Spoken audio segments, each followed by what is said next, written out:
ジョルノ・ジョバーナには夢がある。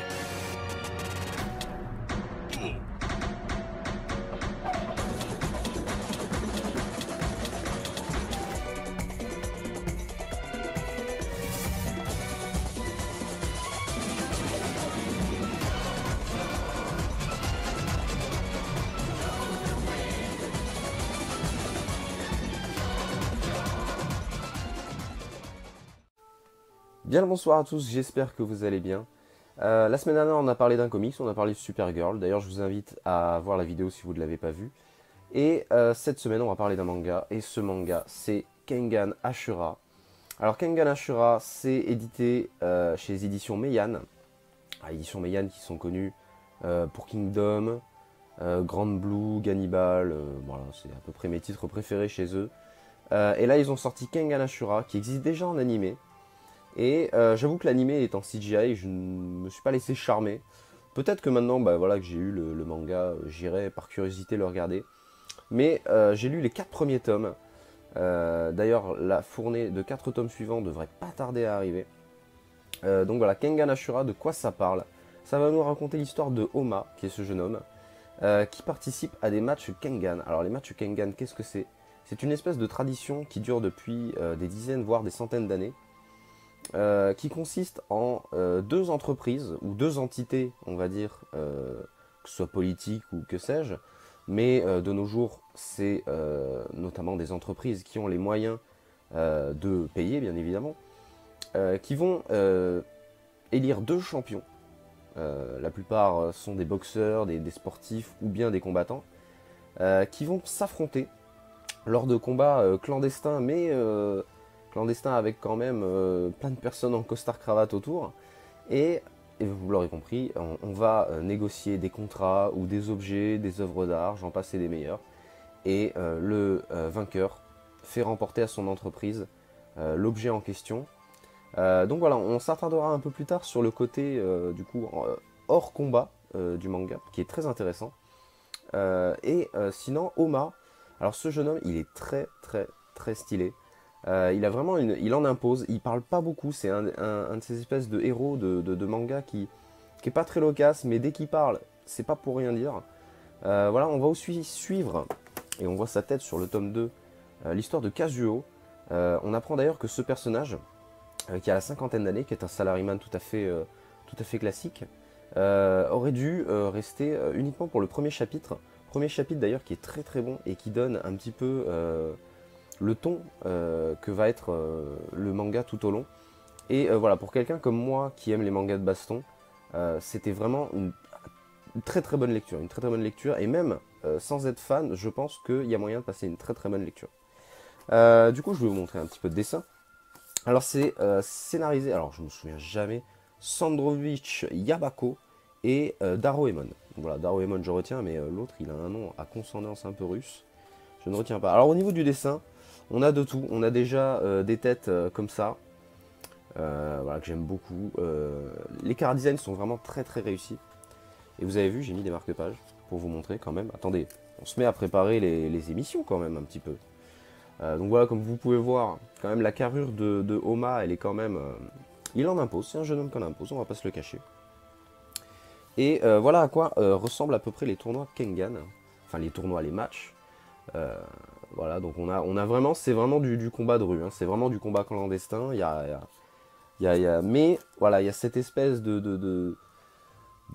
comment dire, de tension, avec évidemment là c'est pas juste lui qui gagne ou lui qui perd et les gens remportent plus ou moins 20 euros. Non, là c'est des milliards de yens. On est sur des immeubles, on est sur des œuvres d'art, on est sur des bijoux, enfin on est sur des paris à chaque fois très risqués pour les entreprises. Donc voilà, au niveau des combats et du découpage surtout, j'ai trouvé que c'était excellent. Il y a un très bon découpage, c'est très bien rythmé, la lecture est très fluide. Pour ceux qui aiment du coup les lectures pas trop verbeuses comme moi, qui aiment bien voilà, quand l'action est montrée plutôt que décrite, je pense que vous allez apprécier ce manga. Et après, je dis pas non plus que c'est un manga qu'on achète et qu'on finit en 5 minutes, il y a quand même le texte qui va bien. Donc voilà, j'ai trouvé vraiment que en termes de manga de baston, on tombe pas vraiment dans les clichés ou dans voilà. Évidemment, il y a des gimmicks qui reviennent. mais c'est bien utilisé.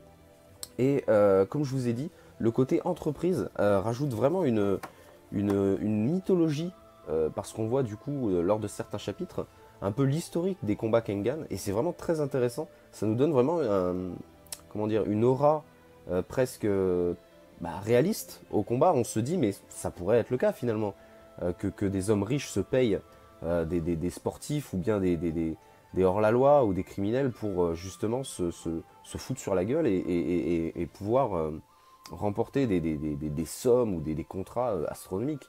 Et c'est vraiment, ça rajoute un petit côté, une petite mythologie qui est vraiment très très bonne. On a aussi Oma qui du coup a aussi un passé, on n'en a pas tellement appris, donc voilà, c'est très intéressant, on a très vite envie de savoir. Et au niveau des combattants, on a de tout. On a du combattant force brute, on a du combattant plus dans la stratégie, mais quand même qui ont des physiques exceptionnels, et on a aussi des combattants, donc voilà, comme celui-là lors du 2e tome, qui m'a vraiment beaucoup plu, qui se fait surnommer le sorcier, qui, alors je ne vais pas spoiler son style de combat, mais qui voilà, il ne se base pas du tout sur la force brute, et c'est très intéressant de voir comment Oma va gérer cet adversaire.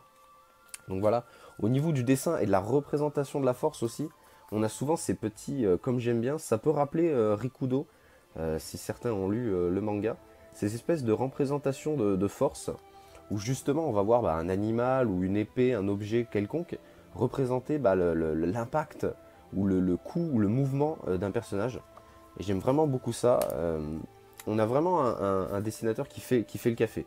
Vraiment, et de ce que j'ai compris, c'est la première fois qu'il fait une série enfin qu'il est régulier quoi, sur une série, voilà, qu'il n'est pas illustrateur ou voilà. Et franchement, il fait un taf excellent.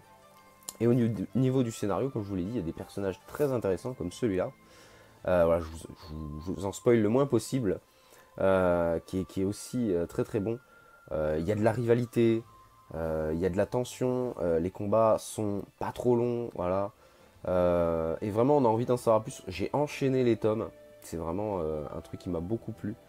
J'ai enchaîné les tomes, c'était bien consistant au niveau de la lecture et tout. Et voilà, que dire de plus. J'aimerais avoir votre avis aussi pour savoir un petit peu ceux qui n'aiment pas, enfin qui n'aiment pas, qui n'ont pas de lien avec les mangas de baston, parce que moi j'aime beaucoup hein, les mangas de baston, ou même les mangas du style Furio. Alors pour ceux qui connaissent pas le style Furio, c'est un peu, pour ceux qui connaissent GTO, c'est des voyous, voilà, ou alors Tokyo Revengers, hein, voilà, on va citer quand même quelque chose de, voilà, un peu dans ce style-là, dans le style Furio. Ce sont des jeunes délinquants japonais, voilà, il y a une espèce de vibe un peu, comment dire, un peu rue, mais en même temps très très, comme je vous dis, c'est des mecs qui pèsent des milliards, donc forcément on va avoir du criminel on va avoir tout ça. Donc vraiment on a un panel de personnages qui est très très bon. Aussi au niveau des non-combattants, donc on a parlé de Kazuo, mais il y a aussi le président des éditions Nogi, qui est un petit vieux, enfin un petit vieux, pas du tout, pas du tout. Donc voilà, pour vous montrer un petit peu le président Nogi, c'est pas du tout un monsieur avec une petite carrure comme je l'ai dit. Il en impose même via son charisme. Enfin bref voilà, et comme plein d'autres personnages dont je ne vais pas vous spoiler l'identité tout de suite, je vous laisse découvrir ça. Il y a plein de personnages où on a envie d'en découvrir un peu plus sur leur passé. Ils ont un passé énigmatique et c'est vraiment voilà, dispersé ça et là dans le récit, et ça donne envie. Il y a Oma, voilà, il y en a certains, il y a aussi Kazuo qui a mine de rien son lot de mystère à lui aussi. Enfin bref, aussi un petit mot sur la distribution, voilà. Ce que j'aime bien avec les éditions Meian, déjà bon, les livres pour leur prix je trouve sont très quali, mais surtout il y a dans la distribution pure, je trouve que le système d'abonnement qu'ils ont mis en place et qu'ils avaient déjà mis en place avec Kingdom est très très bon. Et certaines séries chez d'autres éditeurs en auraient bien besoin, parce que voilà, je trouve que c'est un système qui est bien pour des gens voilà, qui ont un budget alloué à telle série. Au lieu, voilà, de fil en aiguille, voilà, on n'a pas forcément le réflexe d'aller en librairie, et tac, on a une nouvelle nouveauté qui nous attire l'œil, on va peut-être prendre ce budget et le mettre ailleurs. Ce qui est des fois une bonne chose, mais je trouve que pour certaines séries, voilà, il y aurait eu bien besoin d'un certain niveau de hype, voilà, avec les mangas qui viennent chez vous. Voilà, goodies ou non hein, d'ailleurs, hein, mais voilà, en l'occurrence, voilà, j'aime beaucoup le système de distribution de Meian sur des grosses séries comme Kengan Ashura. Il me tarde de lire la suite. En tout cas, dites-moi ce que vous avez pensé du manga, dites-moi s'il vous intéresse. Dites-moi aussi s'il ne vous a pas plu, hein, parce que moi, étant donné que je suis un aficionados de manga de baston, je suis un peu client de tout ça. Mais voilà, n'hésitez pas à me dire du coup les points faibles que vous avez décelés dans le récit. Je serais ravi d'en discuter avec vous dans les commentaires. Aussi dans les commentaires, je sais déjà de quoi je vais parler la semaine prochaine, mais n'hésitez pas à me faire des propositions. Et si c'est des séries que j'ai déjà lues ou que j'ai à lire, bah voilà, soit je les lis un peu plus vite, comme je vais faire pour Fire Force, ne vous inquiétez pas, elle est toujours dans ma tête cette vidéo. Ou bien voilà, si c'est des récits que j'ai déjà lus, bah, je serais ravi de les ressortir de la bibliothèque, voilà, de les relire un peu et de vous en faire une présentation ici. Enfin bref, bah, je vous souhaite à toutes et à tous une bonne journée, une fin de soirée, ce que vous voulez, une bonne vie finalement. Et bah, je vous dis à la semaine prochaine. Salut!